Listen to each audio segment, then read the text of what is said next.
చివరిగా చెప్తున్నాను ఈ మాట. గతించిన గతాన్ని గురించి పదే పదే అనుకొని కొంతమంది అక్కడే కూర్చుంటారు. దేవుడు అంటున్నాడు, విశ్వాసం ఉందా?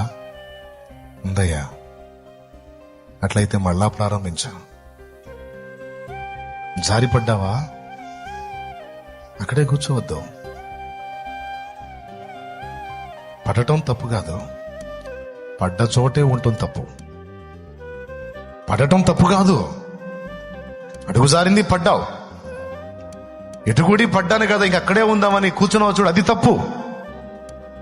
ఓడిపోవటం తప్పు కాదు, ఓటమిలోనే కూర్చుండిపోయావు చూడు, మళ్ళా గెలుపు కోసం ప్రయత్నించకుండా, అది తప్పు. లే, మళ్ళీ పోరాటం ప్రారంభించావు.